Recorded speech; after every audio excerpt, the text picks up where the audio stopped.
জনগণ তো আমাদের দিকে তাকিয়ে আছে। এতগুলো মানুষের রক্ত জীবন দিয়েছে, মানুষ আশা করেছিল যে এবার তার বৈষম্যহীন সমাজ হবে। কিন্তু এই ছাত্র নেতারা দেখলাম যে আমরা বিভিন্ন ছাত্র সংগঠনের লোক এর মধ্যে আছি, বিভিন্ন পার্টির রাজনৈতিক প্রোগ্রাম এর মধ্যে কাজ করছে, ফলে প্রত্যেক জায়গায় যখন টান করছে এই মুভমেন্টটা মুখ ছড়িয়ে পড়ছে। আর এইটা যদি মুখ ছড়িয়ে পড়ে তাহলে এরা প্রত্যেকেই ফাঁসি হবে, এদের প্রত্যেকে ফাঁসি হবে। ৭১-৭৫ শেখ মুজিব মারা গেল। শেখ মুজিব কি এমনি মারা গেছিল? শেখ মুজিবকে কি ভোট দিয়ে ক্ষমতা থেকে সরানোর কোনো উপায় ছিল? শেখ মুজিবকে কি কোনোভাবে আলোচনা করে নামানো যেত? শেখ মুজিব কোনো রাস্তা রাখেনি। ফলে সে এক শ্রমিক সৈনিক জনতার এক বিপ্লবের রক্তক্ষয়ী বিপ্লবের মধ্যে দিয়ে শেখ মুজিব মারা গেছে। কিন্তু শেখ মুজিব মারা যাওয়ার পরে বিপ্লব ও সংহতি দিবসও পালন করা হয়। এই মারা যাওয়ার পরে বাংলাদেশের বিএনপি নামক রাজনৈতিক দলের জন্ম হয়েছে। সেজন্য আজকে প্রেসিডেন্ট, প্রধানমন্ত্রী, ভারপ্রাপ্ত চেয়ারম্যান, এত নাম এসেছে, স্থানীয় মন্ত্রী, বারবার নির্বাচিত মন্ত্রী, কত বিশেষ নাম এসেছে ৭৫ বিপ্লবের পরে। কিন্তু কেউই এটাকে বিপ্লব আকারে সাংবিধানিক স্বীকৃতি দেয়নি। সে কারণে ওরা কিন্তু সন্ত্রাসী, একদম উচ্ছৃঙ্খলা, সে কারণে যে ফাঁসি হয়েছে। তাই আপনাদের এটাকে যদি বিপ্লব হিসাবে স্বীকৃতি না দেওয়া হয় সাংবিধানিক ভাবে, ধরে রাখেন, লিখে রাখেন, আমাদের ফাঁসি হবে, ফাঁসি হবে, জেল হবে, জুলুম হবে, এবং অনেকে আপনাদের কাজ চেনবে না, নিজ নিজ পার্টির জায়গাতে প্রাণ দেবে, চেনবে না। তাই কোনোভাবেই এটাকে বিপ্লব চিহ্নিত করা এবং তার প্রেক্ষিতে সংবিধান চেঞ্জ বা নতুন সংবিধান রচনার দিকে তারা যাবে না, কারণ ওরা আপনাদেরকে ফাঁসি দেবে। কারণ আপনারা মানুষকে দেখিয়ে ফেলেছেন একটা রাস্তা, একটা গোপন রাস্তা দেখিয়ে ফেলেছেন, কি যে যখন কোন ফ্যাসিস্ট অস্ত্র নিয়ে ক্ষমতায় থাকে আর ভোট দিয়ে তো সরাতে হয়, তো ভোটের রাস্তা যখন বন্ধ করে দেওয়া যায় তাহলে ক্ষমতাকে থাকে কাউকে নামানো যায় না। এই ট্যাবু তারা প্রতিষ্ঠিত করতে চেয়েছিল এবং প্রতিষ্ঠিত ছিল ১৫টা বছর। কিন্তু আপনারা একটা গোপন রাস্তা দেখিয়ে ফেলেছেন মানুষের। এটাই হচ্ছে ক্ষোভের জায়গা, কি যে না, ভোট ছাড়াও জাবুতার পাথর সরানো যায়, ফ্যাসিস্টকে সরানো যায়,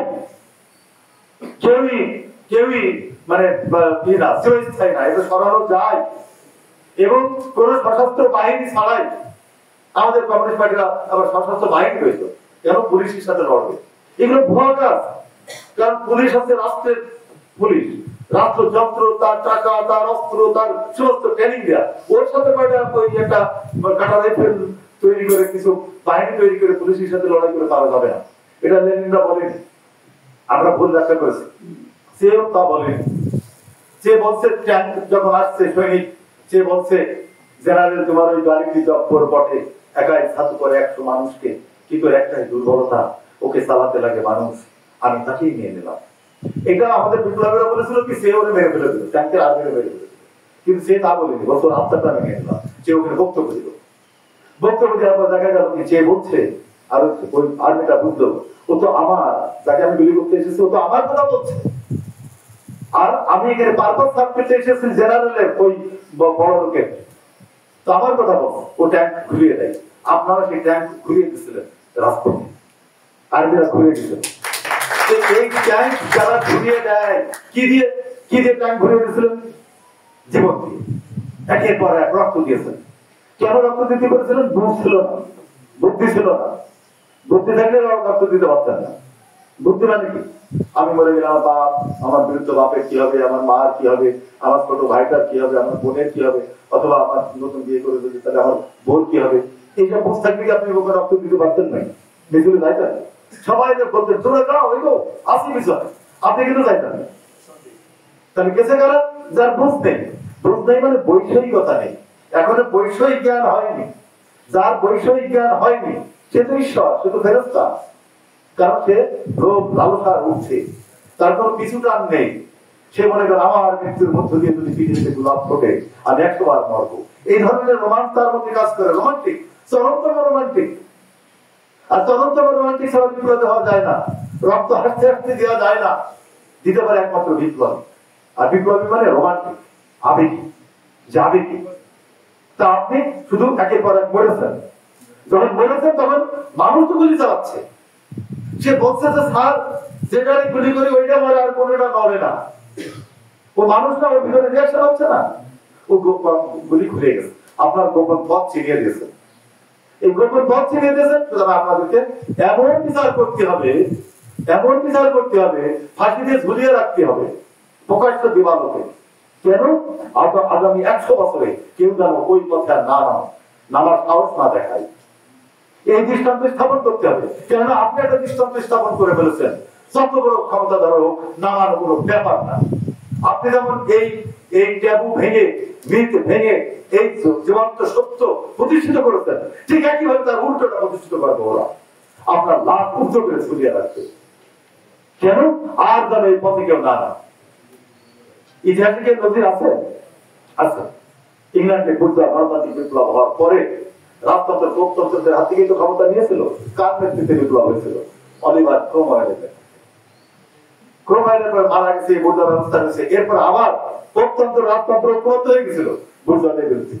সেই বিপ্লব আবার রাজতন্ত্র ক্ষমতা আসে এবং ওই কবর থেকে হাড় তুলে এনেছিল অলিভার ক্রোমওয়েলের, ফাঁসি দিচ্ছিল। কবর থেকে হাড় তুলে এনে ফাঁসি দিচ্ছিল।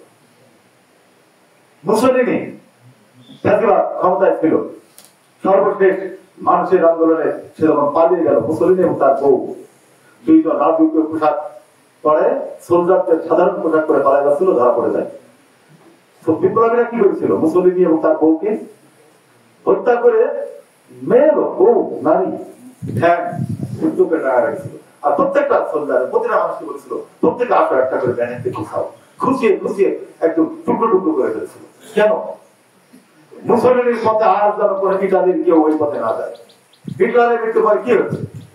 তার নাৎসি পার্টি, তার নাজি বাহিনী, নাজির নামটার পরে ইনভলভ করেছে। কেউ যদি তার নাম নাজি রাখে, তার পার্টির নাম নাজি রাখে, তাকেও তাকে বেড়ে ফেলা হবে। কেন? দৃষ্টান্ত যে এই পথে আর কেউ যেন না যায়। এবার তার প্রতিশোধ স্বরূপ এই যে জমিদারি প্রথা ভেঙে গেল, হিন্দুরা তাদের জমিদাররা তাদের জমি হারালো, তার প্রতিশোধ 71। তার প্রতিশোধ 71। সেটা কি হবে? সেটা কি হবে? 71-এ আমরা পাঞ্জাবিদের বিরুদ্ধে লড়ছিলাম, ছোট ছিলেন, তাদের বিরুদ্ধে লড়ছিলাম। আমরা 71-এ লড়ার সময় আমাদের মূল মন্ত্র তৈরি করেছিলাম সাম্য, মানবিক মর্যাদা, সামাজিক ন্যায় বিচার। আমরা পাকিস্তান ভেঙে এমন একটা রাষ্ট্র বানাবো যে রাষ্ট্র হবে স্বাধীন এবং যার মূল মন্ত্র হবে সাম্য, মানবিক মর্যাদা, সামাজিক ন্যায় বিচার। বলুন তো, পৃথিবীর কোন গণতান্ত্রিক মেন্টালিটি, পৃথিবীর কোন ধর্মীয় চেতনা, পৃথিবীর কোন মতবাদী এই 3টে শব্দের সাথে দ্বিমত করতে পারে? সাম্য, মানবিক মর্যাদা, সামাজিক ন্যায় বিচার।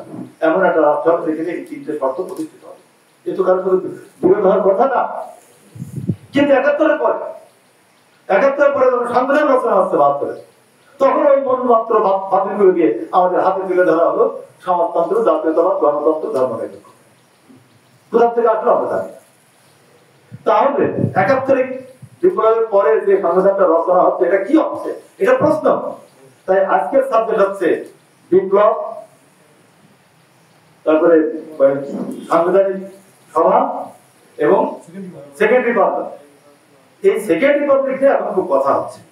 এটা যদি সেকেন্ড রিপাবলিক হয় তাহলে বোঝাই যাচ্ছে যে দ্বিতীয়, তাহলে তো প্রথম একটা আছে, প্রথম ছাড়া তো দ্বিতীয় হয়নি। তাহলে ফার্স্ট রিপাবলিক কোনটা? তাহলে ফার্স্ট রিপাবলিক ধরতে হবে আমাদের 71। তাহলে ফার্স্ট রিপাবলিক যদি 71 ধরি, তাহলে সেই 71-এর অর্জন যদি হয় 72-এর সংবিধান, তার সেই সংবিধান যদি হয় ধর্মনিরপেক্ষতা, জাতীয়তাবাদ, গণতন্ত্র, সমাজতন্ত্র, তা যদি হয় যুদ্ধের সময়ের মূল মন্ত্র অস্বীকার করা, তাহলে 71-এর 75-এর যে সংবিধান হয়েছে ফার্স্ট রিপাবলিক, এটা অবশ্যই ভারতের এজেন্ডা বাস্তবায়ন হয়েছে।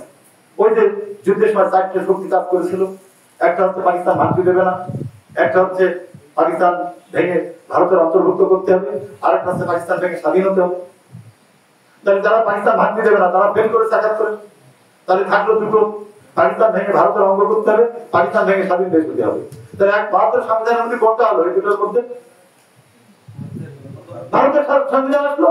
তাহলে ভারতের সংবিধানে কখনো পর্যন্ত ধর্ম নিরপেক্ষতা নেই। ভারতের সংবিধানে ধর্ম নিরপেক্ষতা এসেছে 1976 সালে, আর 1972 সালে আমার হাতে তুলে দেওয়া আছে ধর্ম নিরপেক্ষতা। কেন ধর্ম নিরপেক্ষতা দেওয়া হলো? সমাজতন্ত্র আর গণতন্ত্র পরস্পর সাংঘর্ষিক না? তেল আর পানি একসাথে থাকে, হরিণ আর বাঘ একসাথে থাকে, শোষক আর শোষিত একসাথে থাকে, সমাজতন্ত্র আর গণতন্ত্র একসাথে থাকে। তাহলে এটা সাংঘর্ষিক। আর ধর্ম নিরপেক্ষতা মানে ধর্মহীনতা, মানুষ ধর্ম করতে পারবে না, এটা হয়। এখন আপনি তাড়াতাড়ি করে আলাদা ব্যাখ্যা দিয়েছেন না, সব ব্যাপারে সমানভাবে দেখতে হবে, মোটেই না। ধর্মনিরপেক্ষতা মানে ধর্মনিরপেক্ষ ব্যক্তির ক্ষেত্রে না, রাষ্ট্রের ক্ষেত্রে। রাষ্ট্রের কোনো ধর্ম থাকবে না।